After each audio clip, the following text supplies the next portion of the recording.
एक business tycoon रहे हैं, 3-4 पीढ़ियों से वो हैं। और तो उनके पूर्वजों में बड़ी दरिद्रता थी, बहुत ज़्यादा गरीबी थी। तो उनके पास में कोई हिंदू परिवार रहता था, जैसे पड़ोसन-पड़ोसन, तो जान-पहचान हो जाता है एक-दूसरे की मदद करते हुए। तो वो हिंदू परिवार की जो महिला थी, उन्होंने इस परिवार की महिला को बोला कि भई हम तो हिंदू लोग हैं, हम तो धन-धान्य के लिए लक्ष्मी जी की पूजा करते हैं। तो बोले ये क्या है? उनको बताया गया कि लक्ष्मी जी ऐसी दिखती हैं और उनकी पूजा करने से समृद्धि आती है। तो बोले मेरे को बताओ कैसे करते हैं पूजा? तो उन्होंने पूजा पद्धति समझा दी, साथ में लक्ष्मी जी का मंत्र दे दिया, है ना? ये इतने ज़्यादा अभाव में थे कि ये महिला लग गई, सुबह से रात तक लक्ष्मी जी की पूजा करना। मंत्रोच्चारण सुबह से रात तक चल रहा है, रोज़ पूजा हो रही है, रोज़ पूजा हो रही है। आप सोचिए कि कलयुग में ऐसा कहा जाता है कि उस झोपड़ी के अंदर लक्ष्मी जी सच में आ गई। मैं 4 पीढ़ी पहले की बात कर रहा हूँ।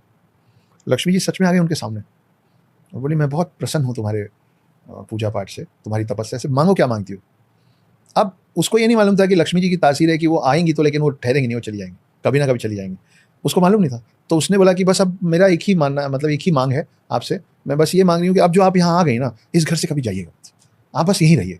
तो लक्ष्मी जी बोली ये तो हो ही नहीं सकता है। विष्णु जी ने जब मुझे ये वरदान दिया था कि आप पृथ्वी में जब चाहें, जिसके पास जाएँ, जितना चाहें धन दे सकते हैं, तो हमारे उनके एग्रीमेंट में उन्होंने एक कंडीशन लगा दी थी, क्लॉज़ अप्लाइड है कि आप जब चाहें, जितना चाहें, जिसको चाहें दे तो सकते हैं, लेकिन मैं जब चाहूँ उसको वापस ले सकता हूँ। तो ये जो तुम माँग रही हो तो मैं दे ही नहीं सकती, कुछ और माँग लो बेटा। तो थोड़ी देर वो महिला सोची और बोली ठीक है, मैं आपको 1 गिलास पानी पिलाना चाहती हूँ। जब तक मैं पानी ला के आपको अपने हाथों से ना पिलाऊँ, तब तक आप यहाँ से नहीं जाएँगे। तो लक्ष्मी जी बोली कि ठीक है। तो बोली मैं आती हूँ पानी लेके। वो महिला कुएँ से पानी लेने गई और कुएँ में छलांग लगा दी।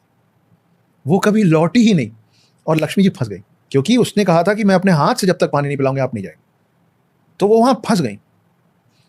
एक ऐसा समुदाय, मतलब एक ऐसा बिज़नेस टाइकून है इस देश में, जो जितना भी बाँट देता है, उसके पास खत्म ही नहीं होता।